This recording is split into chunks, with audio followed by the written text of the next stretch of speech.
All right, welcome to the 11th episode of the Under the Bus podcast. I'm your host, Nelson, and with me today we have a special guest, Jonathan Hernandez from the Lakers Legacy podcast. How you doing today, Jonathan? What's up? I am doing well outside of the Lakers. Yeah, the Lakers got blown out by the Oklahoma City Thunder. But we also have another guest today, Merge. How are you feeling, Merge? How am I a guest? That's disrespectful, but Yeah, you are. You've been relegated to a guest. I'm doing okay. This is my first time with my new mic, so I'm hoping it sounds good. Yeah, so that sounds all good. So the Lakers just lost today against the Oklahoma City Thunder. There's not much to talk about, except that the Lakers at one point were up 10-0, and then they just blew that lead, which was crazy. It was crazy that they were even ahead by 10 points, and Oklahoma City couldn't get anything started. But then Carmelo got hot. Paul George was doing his thing.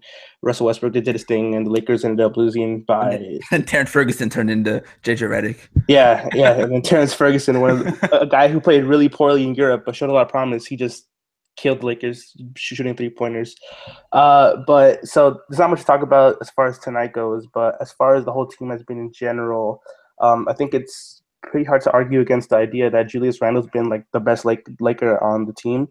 And so, and there's a lot of rumors about whether he'll be traded or not. But Jonathan, what are your overall impressions of Julius Randle this season and about the chaos surrounding him?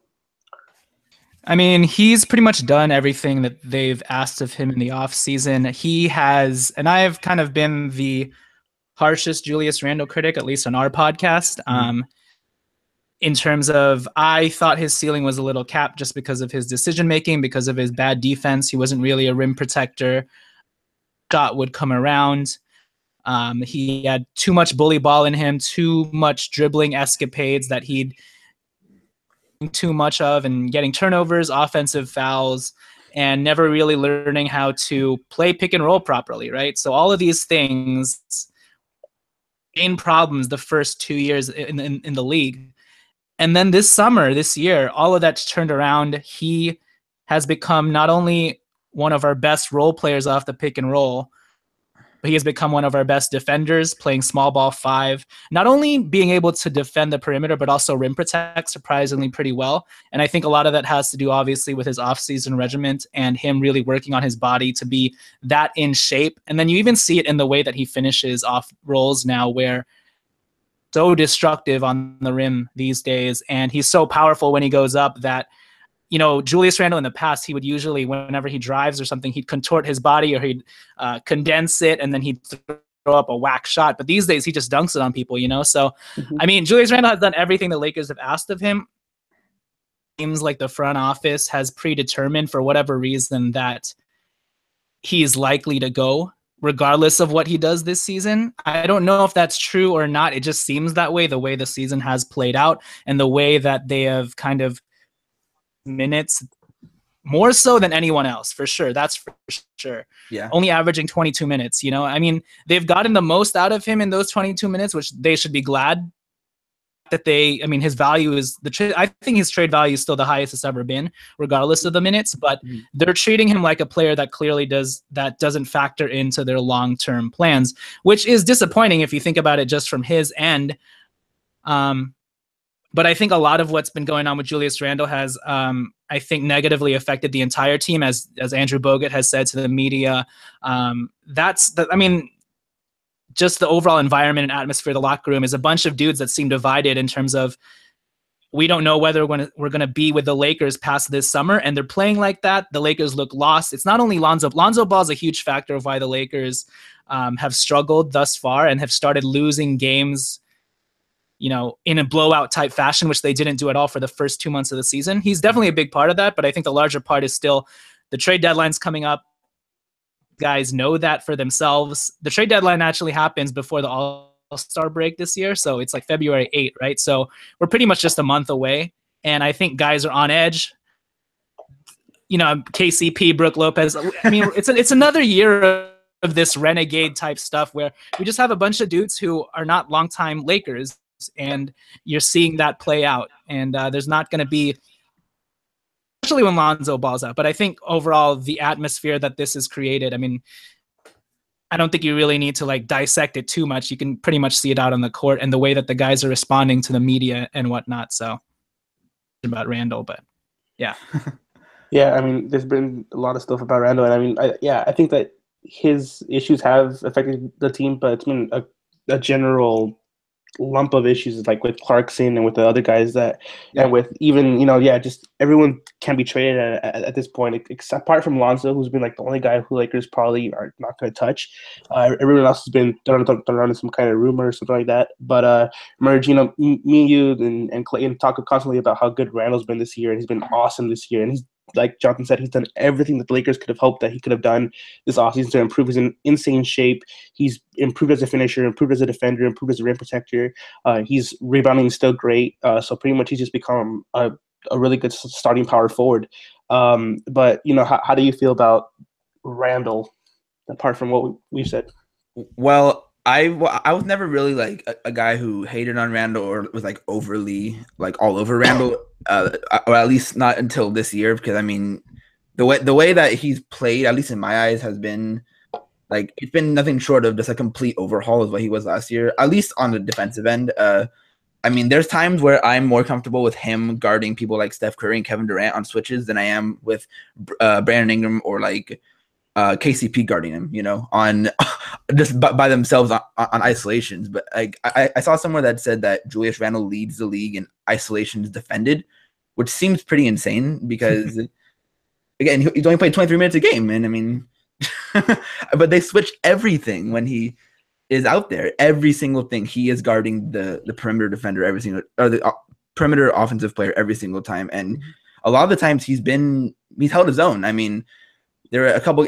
James Harden tore him apart a little bit in that Rockets game that went into double overtime, but there was that one play where he just absolutely swatted James' shot away. And I mean, there was the game against the Warriors when Brandon Ingram missed the game winner at the end of the fourth quarter, where there's two separate possessions where he just guarded Steph and KD on switch, and they both missed their shots, and it was like very well defended. But I, as opposed to future with him, I'm holding out hope that he's a Laker next year. I mean, I really love what he's done, and I really miss him if he was on a different team.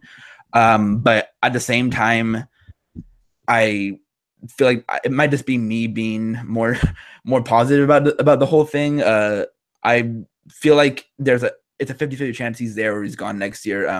I just think he's a very important piece when it comes to being a good team in 3-4 years, something like that. So yeah. Yeah, I mean, yeah, I don't know what his future is going to hold, especially with like his cap hold and with the trade deadline approaching. So it's hard that such a good young piece isn't going to be a future Laker, because the Lakers are rebuilding right now. They could use a guy like Randall, but their plans for immediate success are probably going to get in the way of that. But someone who I think everyone in the draft, I didn't see one person be high on this person or incredibly high on this person in the draft, was Kyle Kuzma. He's one of these guys that just came out of nowhere, sprouted out of nowhere. He's kind of been so good that he's played over Randall a lot. And I think that everyone's just been impressed, and it's pretty surprising that they just got a cornerstone at that pick. But Jonathan, what are your thoughts on Kuzma so far? I know he's been amazing, but yeah. I mean, Kyle Kuzma's been probably our best rookie this year, and definitely our best offensive weapon in terms of overall game and overall versatility that he can do, from shooting to the nifty hook shots that he has, to the footwork that he's shown out there, to even sometimes flashing some of his playmaking ability. And because he can shoot now, people just lunge out at him, and he's able to use that jab step and kind of take them to the rim pretty much. And he's struggled the last few weeks or so, but this is probably the longest stretch we've seen Kuzma struggle, where his shooting hasn't been on point. He's been a little OC. He had 4 turnovers tonight. He did shoot well tonight, 7 for 14 and 3 of 6 from 3. Mm-hmm. But if you're looking at his season as a whole, I mean, it took us 2 months to get to this point where we're like, oh, Kyle Kuzma's struggling for 5 games, right? Yeah. Which is pretty incredible. I mean, he's a rookie. I mean, he's 22, but he's just a rookie. And the fact that you can be this offensively polished, all I can say is Pelinka and Magic have to be so lucky, or they must think themselves so lucky to be in this position to get Kyle Kuzma, because I think Kyle Kuzma takes a lot of pressure off of them. If we didn't have Kyle Kuzma right now, it would be even more, the sky is falling in Lakerland, But Kyle Kuzma right now, everybody's like, oh, Kuzma's better than this guy, this guy, this guy. We got him. I'm glad we traded D'Angelo Russell, Kyle Kuzma. But I mean, this kid's. I mean, even with the last stretch where I think the last 2 weeks or so, he's only shooting like below 40% or whatever. Even with that, in his season averages are 47% from the field, 39% from three. Mm-hmm. And as a rookie, that's incredible. No matter how you shake it. I think I would like to see him improve on his playmaking and decision making a little better. Obviously, defense is another concern, and him just staying in the game on that end, and shoring up his fundamentals defensively, especially when it comes to like boxing out or staying with his man on the perimeter. He has been blocking some shots here and there recently, especially tonight. He had like 2 blocks or something. Mm-hmm. But outside of that, I can't really complain with Kyle Kuzma because he's kind of shown you the baseline of player that he can become. And he's so skilled in so many ways that I don't think we've had a player like this before come right off the bat and show so much versatility. It's not just shooting, he has he has footwork. He has these nifty up and unders. He has the softest touch that I've ever seen in terms of finishing in the rim. The one thing that I haven't really seen from him is a turnaround jump shot. I'm not sure if that's in his game or he just hasn't shown it yet, but if he can add that to his arsenal, that'd be amazing. But I mean, he's got it all from coming off screens to pulling up off the dribble. I think with him, it's just a matter of kind of nurturing him properly so that he develops the right way and doesn't get ahead of himself in terms of thinking that he's too good for this. He's too good for the fundamentals offensively and defensively, that he continues to work on the little things, especially when things aren't falling for him or shaking out right. Because right now, I mean, he's struggling and he has a tendency to force things a little and get OC. I mean, that's a part of his game that I actually like, the fact that he's relentless and he doesn't let it get to his head too much. He kind of just flushes it down the toilet and continues to shoot. Yeah. But obviously, he can rein that in a little as well if he knows that he's getting in his head too much. So we'll see if he can, I'm sure he can ride out this little bump in the road. But so far, I mean, Kuzma's everything that we could have asked for. And right now, he's the one guy that I like. I think Pelinka and Magic, regardless of what you think, I mean, it sucks that we may have to move on from Julius Randle and Jordan Clarkson. But I think, so, there's Trust the Process Part 1, which was Julius Randle, Jordan Clarkson, and D'Angelo Russell. Yeah. Trust the Process Part 2 for the Lakers is clearly Lonzo Ball, Kyle Kuzma, and Brandon Ingram. Yeah. And Kyle Kuzma is like just an unknown entity that came into this core all of a sudden. Mm-hmm. And so they should be happy that they even have like a guy like this that they can call like a franchise cornerstone, which is ridiculous to say. So, I mean, Kyle Kuzma, diamond in the rough, came out of nowhere. I am so thankful to God that we have this guy. So, yeah.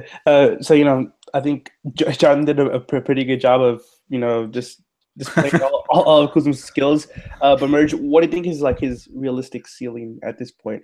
Honestly, at this point, I think he could be a second scorer on a team, like second best scorer on a team behind a star.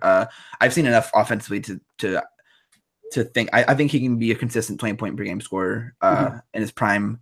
I'm not going to say like all-star or anything like that just yet. I need to see a little bit more with playmaking and just not turn the ball over as much and a little bit better on defense. But I honestly think he could be better than Lonzo. Even with how good Lonzo's been, Kyle Kuzma he's completely turned me into a believer, and I could see him being the guy behind Paul George if we do end up getting Paul George, to be like that guy, to be our number 2 behind him. So yeah, I mean, I definitely see the upside with him.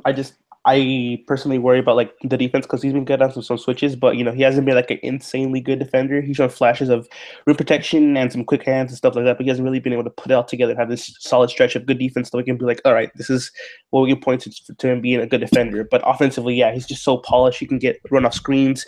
He can create a basket for himself. Not all the time, but most of the time. And yeah, right now he's going through a little slump, but I think that over time it should have corrected itself because he just had this awesome stretch of being awesome, and I think that that's a solid enough sample size that we can say, all right, I'm pretty sure that he's going to correct this and he's going to be back to being awesome.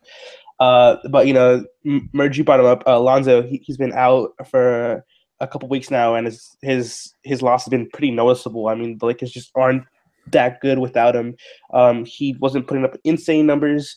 a little bit prior to his injury, but the games before he showed a lot of promise scoring and being a lot more aggressive. It sucked to see him get hurt. Hopefully he comes back and he's back with that same kind of mentality. But Jonathan, how much of an impact do you think Lonzo's going to have when he comes back, and in what specific areas? I think he's going to have a huge impact just because you see it on both the offense and defense. I think we're like the worst team defensively in the league. I mean, the defensive numbers that someone put out was like, we're like 124 or something. We're giving it 124 points or something like that. Yeah. And but outside of that, it's just the offensive flow, being able to stay within the entire game and have that floor general out there that calms things down. I think it's so essential. But I've been impressed with Lonzo Ball's bounce back in December, right before he came down. He went down because, I mean, for I think a good 2 weeks, he became like a legit 15-7-7 player on 45% shooting from the field and 40% shooting from three. And before that, I mean, he was like, what, 30% from the field and 25% from three? I mean, it was ridiculously bad. It was historically bad. And for a while, I was like, I don't know if this guy is ever going to be a consistent shooter. Yes, the rebounding and the assists are going to be there. But with that shot, it's so inconsistent. There's so many moving parts. I don't know if he can ever become, even a 38% shooter. And then, my podcast mates, Tommy and Alan, they've been saying, I think it's just a mental thing. He's just getting adjusted, and eventually he'll gain the confidence to just continue to shoot that up. And eventually drain it. And we saw that in December when you couldn't deny it after 2 weeks. He's shooting 40% from three. He was more confident. He looked more fluid. And it's hard to deny that. So 15-7-7, if we can get that type of Lonzo Ball player as his career, I will be very, very happy because he's far exceeded my expectations on defense. Not only in terms of the highlight blocks and steals that he gets, but just in terms of him staying in front of his man, cutting lanes off and everything like that has been essential. And he's been a big part of why, through the first half of the season before he went down, we were like within the top 10 defensively. So I think he'll first and foremost help in that area again. Even though Josh Hart has been pretty good in the starting lineup when KCP has been out. But especially offensively, I think just the flow of the game, and the tempo is just way better with Lonzo Ball, regardless of whether or not anything flashy is going on. He just kind of calms everybody down, settles everybody down, and once again pushes the pace like how we want the ball to be pushed. I mean, Tyler Ennis has been doing an okay job, but it's definitely different. So I will be happy to get 15-7-7 Lonzo back on 45%, 40% splits. I mean, it doesn't matter if he shoots that well coming back. If we can even just get, 42% on 35% from three, that'll be great. If that's what his averages end up being at the end of the year, I'll be very happy because, like I said, he's exceeded my expectations on defense, and it's clear that I think the shot, outside of the free throws, was just a mental thing that he needed to kind of work the kinks out. So yeah. I mean, I think it was pretty crazy that he was the overwhelming rookie of the year favorite coming into the season, just because I thought that his shot and his game would take some time to adjust, and he'd have to adjust. I thought that he would adjust, but it just take time. So Merge, what are your thoughts on Lonzo's eventual return? Well, going back to what Jonathan said about defense, I just saw a tweet right now. It said the worst defensive rating in the league is 110 with Sacramento, and they're a -9 point differential. The Lakers in the last 6 games without Lonzo, they're a 120 defensive rating with a -16.8 point differential per game. Hot. Yeah, that's not good. Lonzo, I did not expect Lonzo defensively to be this good. I think he might already be a top 10 point guard defensively. I mean, his hands are so quick. They're some of the quickest in the league. Some of the quickest I've seen in a while, honestly. And I mean, I always knew that he is good off ball and stuff like that. But I've seen him handle some dudes on the ball and able to keep them in front of him. And that's really all you can ask, at least for like isolation on ball defense. And with the way he plays off the ball defensively and the way he is able to get honestly, I think he can be a guy who puts up 2 steals per game and like a block and a half a game in like his prime, and consistently be up there when it comes to the best people with the highest steal rate and the highest block rates and stuff like that. Offensively, it's been great seeing him before he got hurt shoot that ball with confidence and just see him not hesitate at all, which was the best part about his shot at UCLA. I mean, we had really yet to see that confident ISO step back 3-pointer Lonzo that we saw at UCLA, and we saw it a couple times in a couple of games against some really good like teams like Warriors and the Cavs. So I think him coming back is going to be a huge thing, but I think it's going to be a lot more noticeable on defense more than anything. Yeah. So moving on to probably the biggest free agent addition that the Lakers had over the offseason, which would be KCP. He signed for a 1-year, $18 million contract, which has turned out to not be worth that amount. He's currently he was playing with the ankle monitor at one time, which is just insane. I don't think anyone was expecting that kind of impact. But Jonathan, what have been your thoughts on KCP, and how do you feel about Lakers possibly not playing him towards the stretch run of the season? Please. I'm done with KCP. Yeah, you know me. There it is. I was waiting for Jonathan.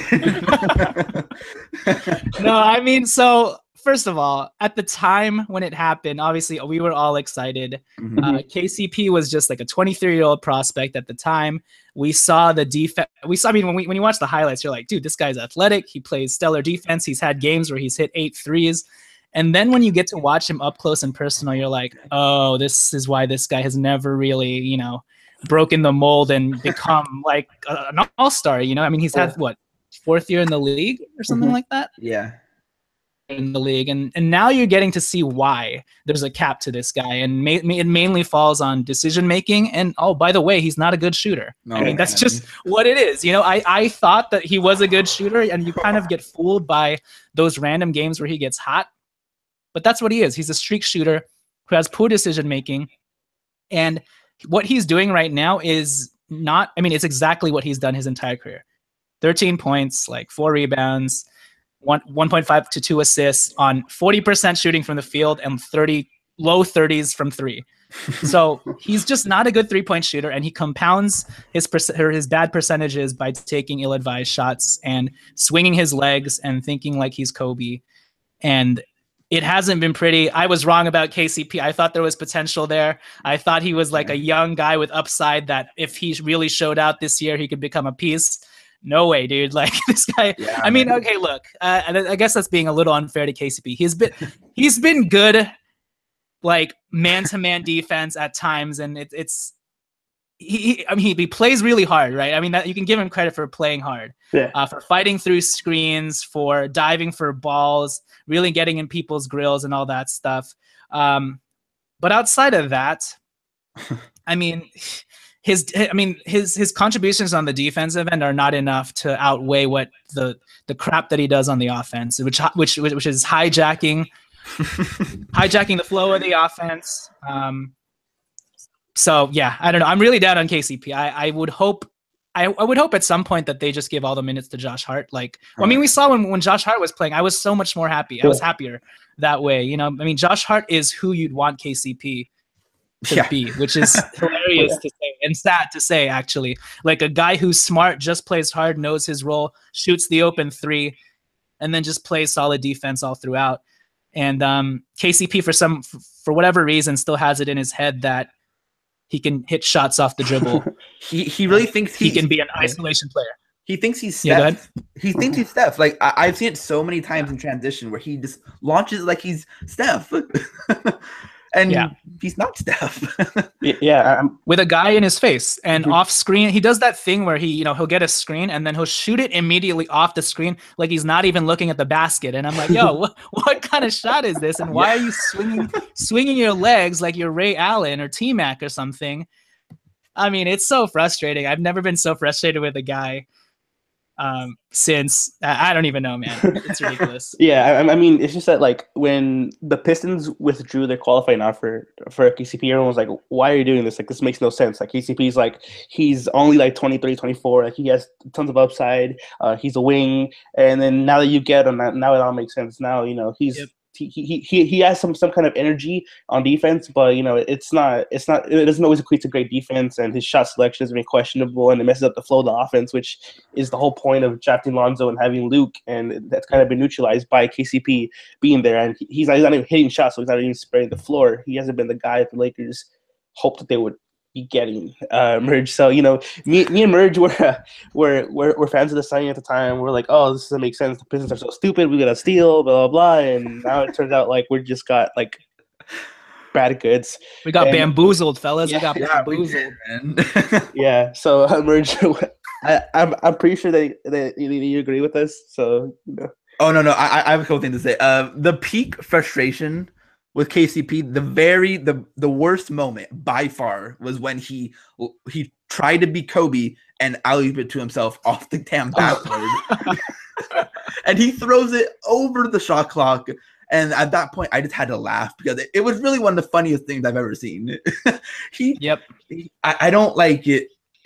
I don't get it with him. It's like I was really hoping he could be a guy that was just smart and can do what Josh Hart does. Like you said, Jonathan. I mean, he hijacks the offense. He tries to take over games. I mean, and then, but the most frustrating part about it is Luke still plays him 35 minutes a game, which I think, I mean, I sort of get because he was this big free agent signing, but I think at some point you need to bring those down and give some of those to Josh Hart, because I think we've seen enough from Josh Hart to want more minutes and to justify more minutes for him. But I mean, KCP is not the guy you want next to Lonzo. I saw someone that said he is like 118th out of 122 in pick and roll percentiles for guards in the league, and that's not what you need next to a guard like Lonzo, who's been better than I expected with pick and rolls, but he's still not. He's not to the point where like we expected someone like D'Angelo to be good in the pick and roll. He's not at that point yet, and you need someone to either not do it and just get out the way, or be able to handle themselves. And KCP has shown that he is not that. Yeah, he's just been total disappointment.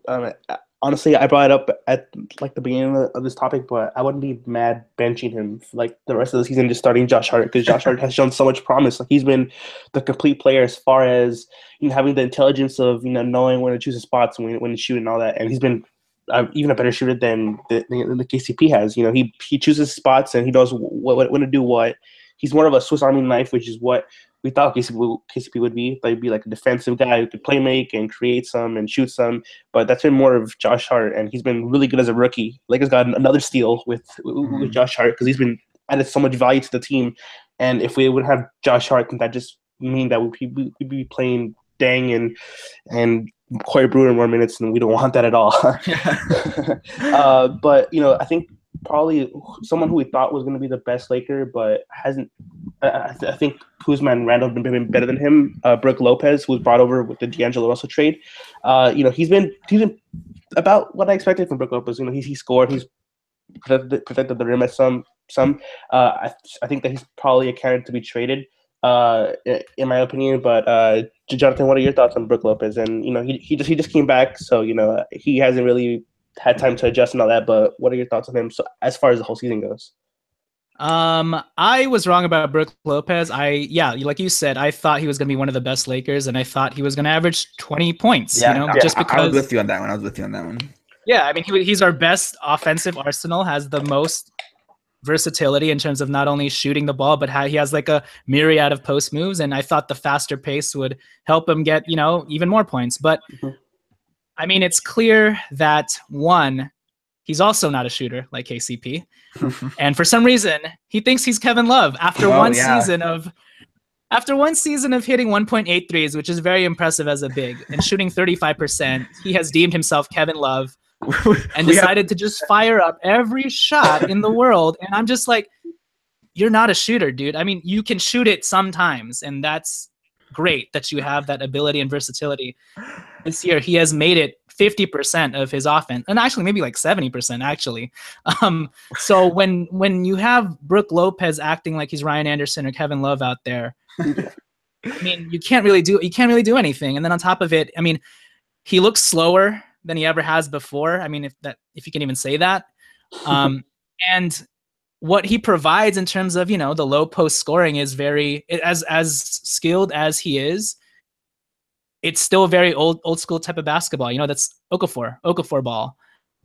And it doesn't fit with the fast pace and space style that the Lakers have been trying to play this year. And we've seen, even though the numbers say that we are better with Brook Lopez defensively, I don't know, man. Like, I would much rather have Randall out there. Yeah.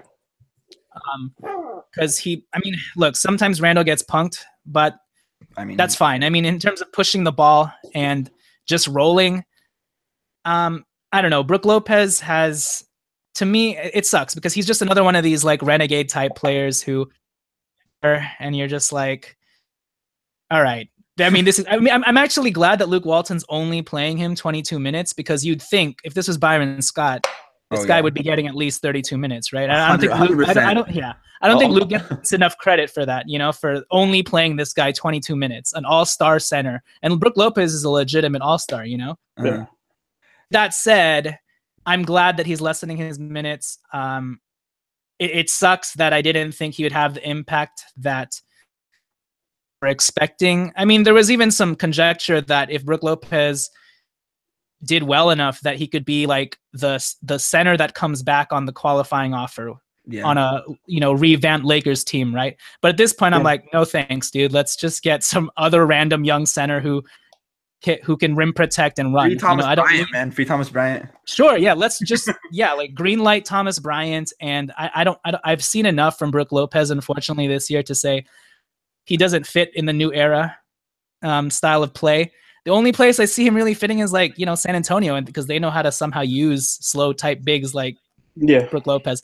I mean, and it's sad because I feel like Marc Gasol is going down the way of Brook Lopez. I don't know if he's like reached his peak, but I mean, for these slow type guys, kind of just, they have an expiration date. And unfortunately, I think Brook Lopez is there. Not to say that he wouldn't be able to score 20 points. We've seen him do it, but it's just, does this really help your team overall in the grand scheme of things? And for the Lakers, I don't think it does. So yeah, especially with the offensive style that Luke is trying to implement. It's much more fast paced and all that kind of stuff. And with Lonzo, there's a lot of fast paced elements, and Brook really hasn't been the guy that that we all expected him to handle from the top of the paint and do all his kind of extra things that big men do these days. But he hasn't really been able to adjust in that manner.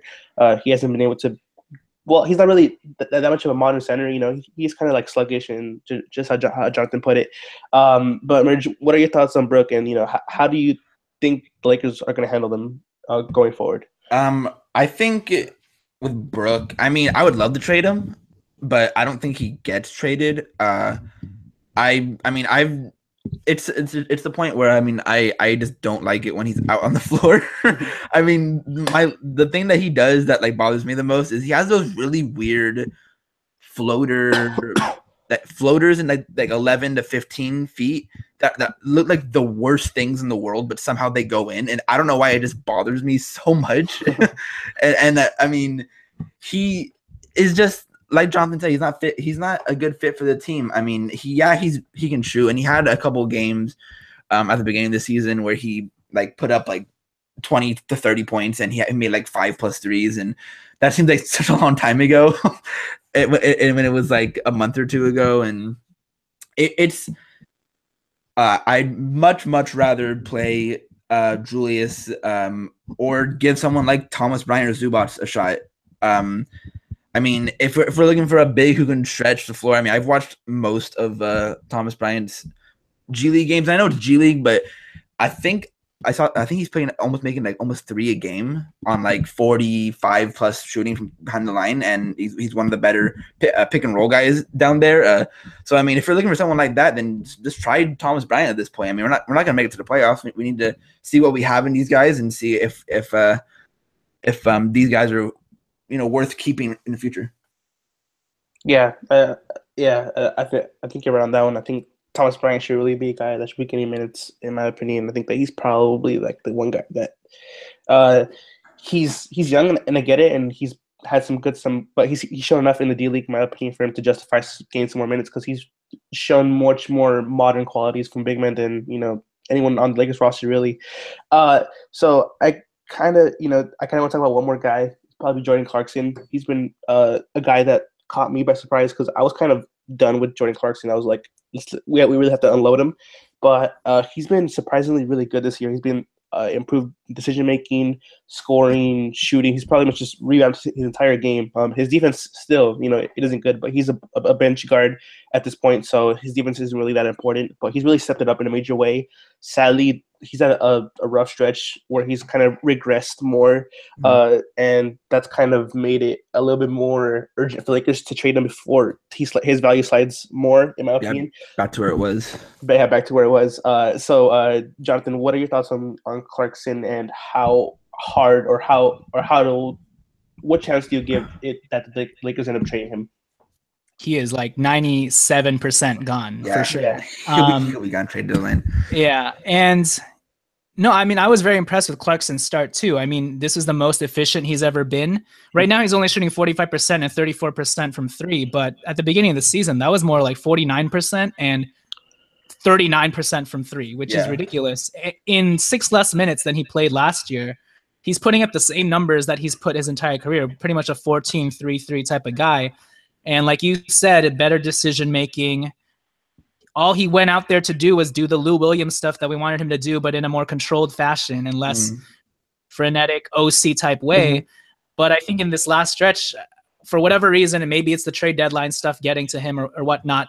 I mean, also his minutes, just like Randall, have been kind of unfairly tugged and pulled as well. Yeah. So it's probably a bunch of those factors working all at once. But I mean, he's played as well as we could have hoped, but like you just said, I mean, we're getting to a point where it's like, okay, well, we better find a trade partner for this guy before his value continues to plummet and regress. I think people know what they're getting from Jordan Clarkson. I think when he was shooting those ridiculous percentages, I was like, dude, can we get a first round pick for this guy? Yeah. And now I'm just like, probably not. Maybe he's just like someone you tack on with somebody else, because really the Lakers just need to shed his salary. And if we can get a young prospect, like an expiring or something that we can take a flyer on, we'll probably do that in like a second rounder on top of that. I mean, I still hold that hope that we might get like a late first round pick or something like that, but I don't know at this point. And I don't know if the Lakers are trying to wait till the last week of the trade deadline to see if anybody will take a Julius Randle and Jordan Clarkson package. If they're looking for, New Orleans or somebody like that to give up one of their free agent superstars to take on Jordan Clarkson and Julius Randle, because I think that's a pretty attractive package in a vacuum in terms of what you're going to get on the market, right? I mean, Julius Randle and Jordan Clarkson, you can work with that. Or if they're going to try and trade them separately, I just know Jordan Clarkson's going to be gone. Way more so than Julius Randle, because I think the one thing that, I mean, not to go on a tangent here, but the one thing that works in Julius Randle's favor, or the one thing that works in the Lakers' favor, is that Julius Randle doesn't really have that much of a market this summer. It seems like a lot of teams don't have that much money, even though he's a restricted free agent. And Eric Pincus has been saying the most Julius Randle may get is a mid-level exception of like $8 million. That would be great. That'd be great to get him on that. Lakers can get that, I mean, the Lakers can pay him that if they aren't so set on we need to free up as much money as possible, or they can probably work out a deal with him in that respect. But Jordan Clarkson's $12 million. They definitely need to somehow, get rid of that before the summer begins. And it would behoove them to do it and get something in return now. I know they've been saying we have a trade partner for Jordan Clarkson no matter what, but I've said it in my podcast before. If you wait till the summer and teams know that you're trying to get two superstars, how many teams are going to take Jordan Clarkson on to help you get LeBron James? I mean, you don't want to risk that. They're like, it's okay. We don't want Jordan Clarkson because we know that's the last piece that you need to get LeBron James. No thanks. We're not going to be the team that helps the Lakers become, a perennial championship contender once again. So, Jordan Clarkson, good job, but probably gonna have to say goodbye to you. So, merge. Going off of what Jonathan said about Randall, real quick, if we're able to get Randall for $8 million on like a 3 or 4 year deal, that would be absolutely incredible. I mean, I think we can do that, and then we can do a little bit. I mean, it's gonna take a little maneuvering, but you can do that and then try to get two superstars still. If you're able to find someone to dump Deng on, or just stretch Deng altogether, and if you're able to keep Julius and then still go for those two guys, that's definitely 100% best case scenario for the Lakers. By going to back to Clarkson, I'm a Jonathan on that too. I think he's gone like pretty much. He'll be in a different uniform by after the All-Star break. And I mean, it sucks because Jordan was that first guy in this rebuild. Because Julius missed that whole season, and then Jordan was that guy the second half of the season where we had literally no one except for like him and Ed Davis or Tariq Black or whatever. And he was a lot of fun. He had a lot of potential, and everyone was like really high on him. Then gained D'Angelo, and are these two going to be the backcourt of the future? But it's sad to see that those three are slowly leaving and slowly going to be on different teams. Hopefully not Julius, but I mean, there's a decent chance that happens. He started off the season really well, Jordan, and I was really impressed. I thought he can also get a first-round pick.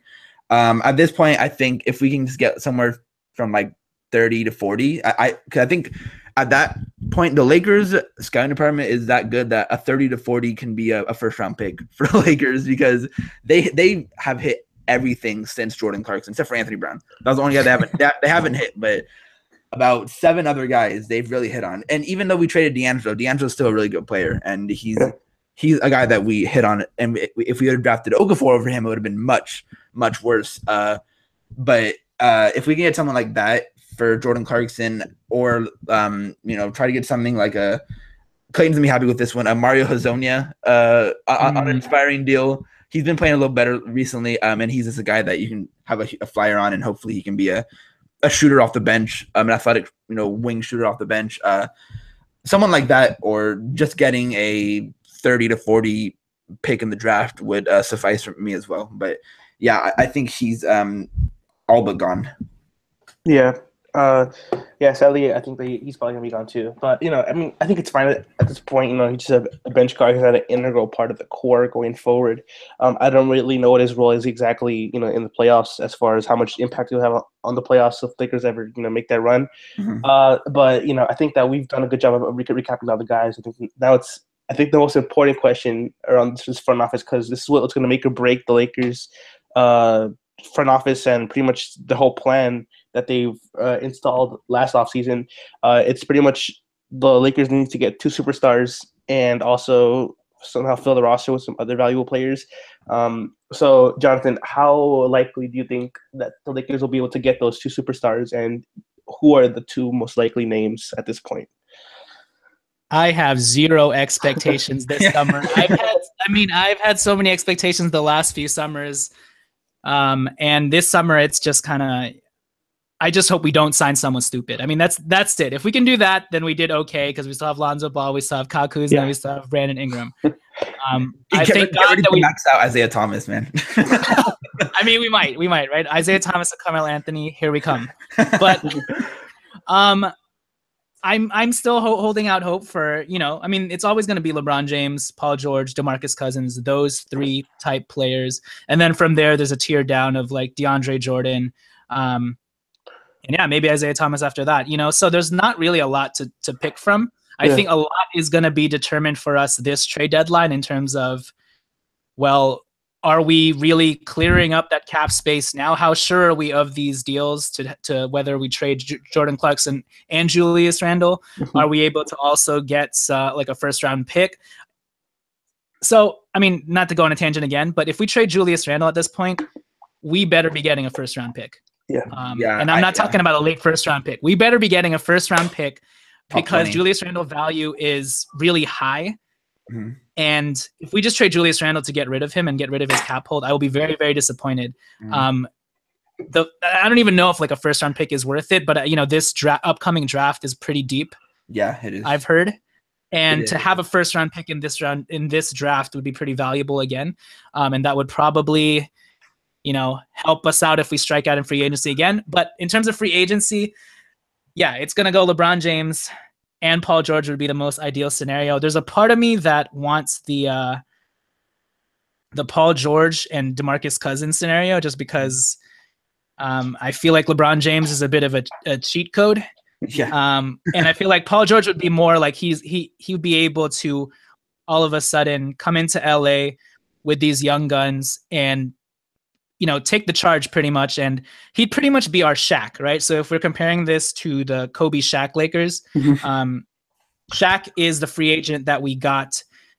Kobe is the guy we drafted. In this case, it would be Paul George is the free agent that we got, and Kyle Kuzma, Brandon Ingram, Lonzo Ball are the guys we drafted. And hopefully Paul George would help usher in the young guys into the next generation, much in the same way that Shaq ushered in, Kobe, etc. Yeah. Obviously, that's not a great parallel because Paul George is not anywhere near to Shaq. Yeah. And, our young guys, we don't know what their potential ceiling is. So it's nowhere near Kobe. But in terms of like how you want to build out a potential contending team, it would have to start with having a superstar in there first to help lead these young guys and show them how to win.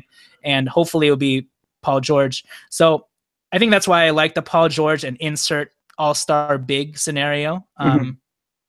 Just narratively, I like it better. But in terms of like, if we're just going pure basketball, yes, LeBron James and Paul George would pretty much become better than the Golden State Warriors, in my opinion, because then you can put out 5 wings out there who are all 6'6" and taller, that can all shoot, dribble the ball, play, make, switch on defense, play perimeter defense, run the ball. I mean, so like LeBron would be our Draymond kind of. Yeah, to have like Paul George, LeBron James, Kyle Kuzma, Brandon Ingram, and Lonzo Ball all out there at the same time.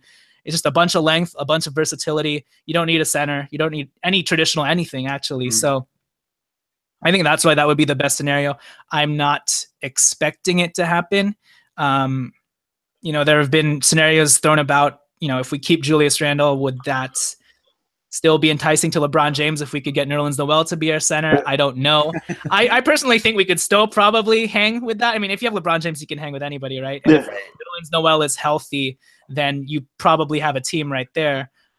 And the Nerlens Noel stuff, people are going to point to him not doing anything this year. I think that's more politics than anything else. He rejected the Dallas Mavericks 4-year offer, and they in turn decided to just sit his ass down, and he decided to get surgery on things that he probably doesn't even need surgery for. He's just like, I'm sitting out already, so I'm going to get surgery. I'm not playing for this team.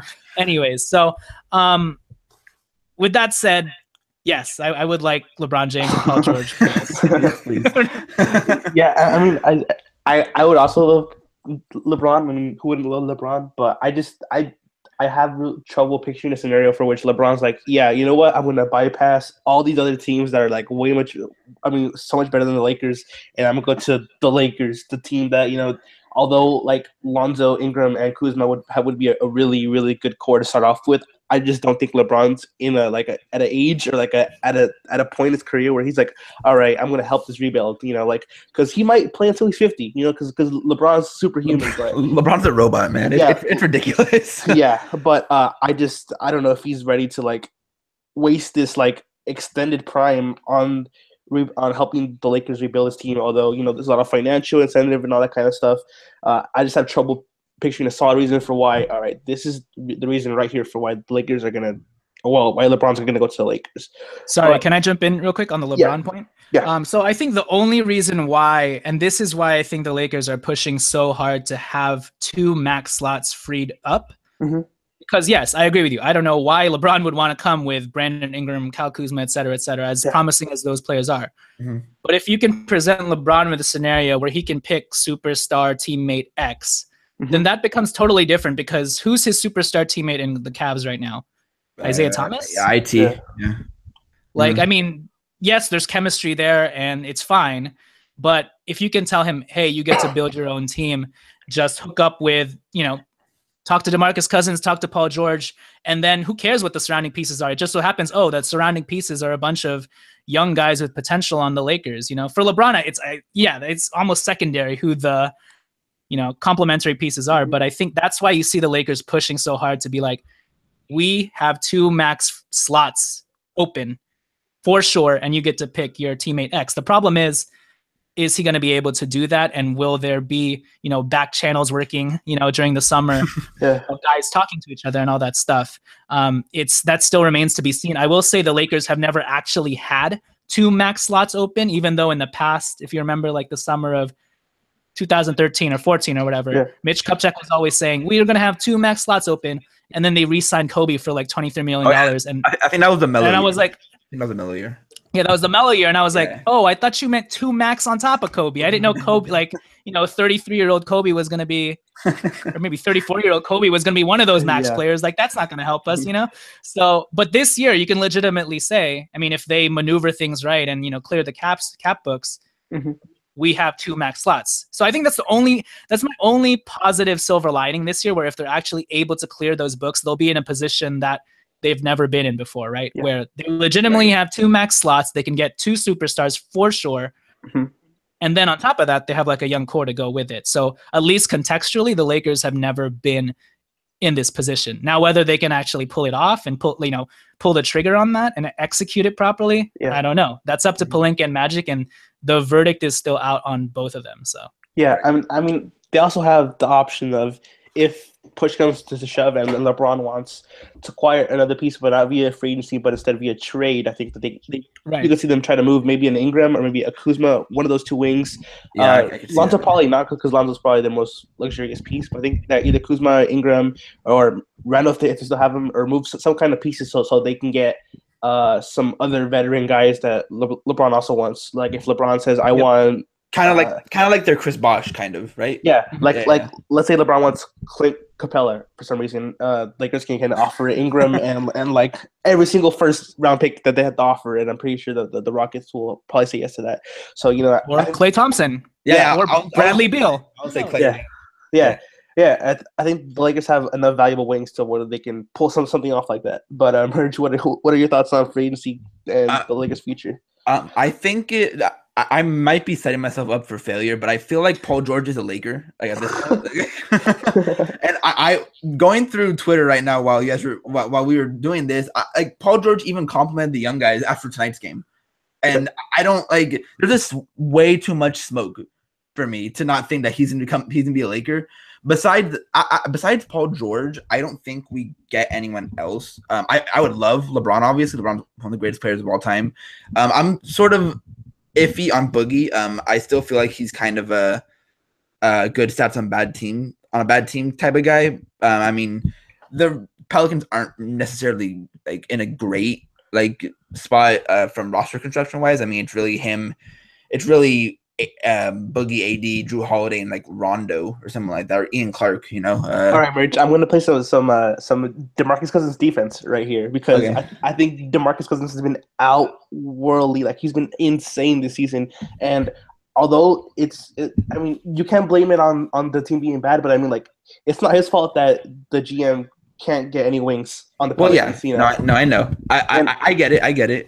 Yeah, and I mean, I'm sure that he has some like locker room issues. I'm sure that that there is something to DeMarcus Cousins that made the Kings want to trade him on top of not wanting to sign him to a supermax. Yeah, I think he's just been too good just to pass up on. I know. I'm not gonna be like, no. If he wants to come to the Lakers, I'm not gonna be like, no, don't come to the Lakers. But, I mean, I'd obviously much rather have LeBron and Paul George. I think some people think that Boogie is better than PG, but I like PG a lot more. Sort of my ideal offseason, if it isn't like getting LeBron and Paul George and then also keeping Randall, my ideal one would be something like, and I know me and Clayton have talked about this a lot, but getting Paul George, re-signing Randall, getting someone like Nerlens Noel at center, and then getting people off the bench like a Pat McCaw or some shooters off the bench, have like athletic wings or someone who can shoot, and then having closing lineups of like Zoe, PG, Brandon, Kuzma, and Randall. I feel like that's going to be one of the most fun lineups to watch in the league, if I'm being completely honest. And I think and that gives us sort of flexibility. Like it gives us a team that could win now and can be a playoff team now. And then if it falls through with Paul George, we still have guys like Ingram and Kuzma and Lonzo and Randall to fall back on, sort of, And I think, and then getting those extra guys like a Pat McCaw or a Doug McDermott or something like that off the bench who could provide defense or shooting would really just like have the team be a lot more set up for the modern NBA and a lot better constructed roster wise. This year we don't have a ton of shooters. We're giving Corey Brewer 15 to 20 minutes per game. We're people like Tyler Ennis is our backup point guard.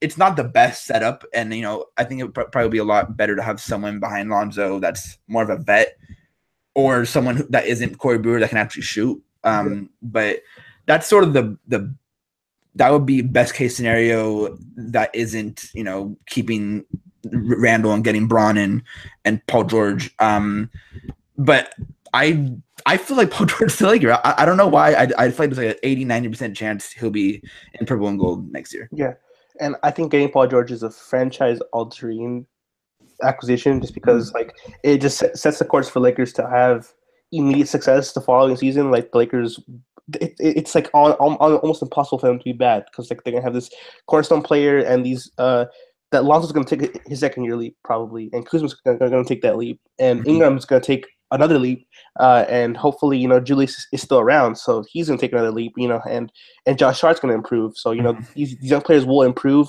Apart from the couple of one of you guys that they signed around Paul George, assuming they don't sign another big name, I think the Lakers are immediately set up for success.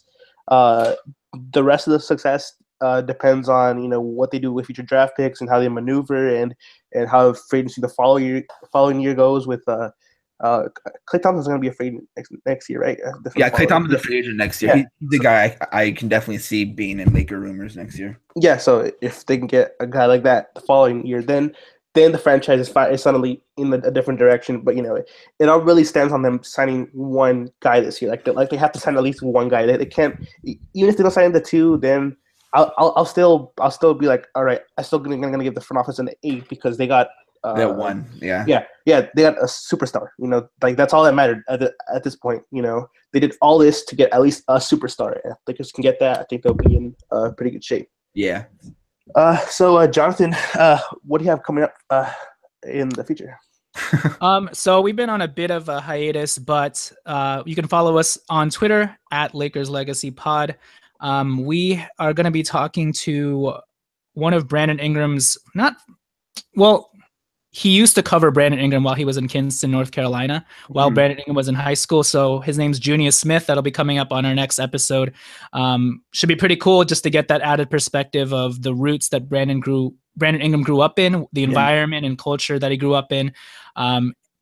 Just to see the journey and the story arc of how he got here, because he wasn't a very highly touted prospect, in high school. It kind of progressed, and he all of a sudden he went to Duke and all this stuff, and now he's like one of the franchise cornerstones for the Lakers, and we've seen some of those solid strides this past year. So I'm looking forward to talking to Junius just about what he's seen from Brandon Ingram as a even scrawnier young kid in oversized t-shirt, playing basketball, in Kinston, North Carolina, a very small town, and what he meant to that small town, and how he's kind of grown, not only like basketball wise, but as a leader too. He always talks about how he's trying to become a more vocal leader. So that's what we have coming up on the Lakers Legacy. We have some couple cool other guests as well. Definitely follow us there, catch our Twitter, like I said, and then catch our episodes as well. So that's it. Thanks for having me, guys. No problem, man. Of course. Yeah, sounds really interesting. Merch? I have nothing coming up. It's my birthday tomorrow. Happy birthday. Thank you. Hopefully we can start doing more podcasts. Yeah, hopefully we'll start cranking these out more as I become more free and Clayton becomes more free, and we'll have some more guests. Hopefully Jonathan on again in the future. It's just a lot of fun. So it's been an edition of the Under the Bus podcast. Please subscribe and feel free to like the video and share it through all the podcast services. And yeah, thanks for listening, guys. See you.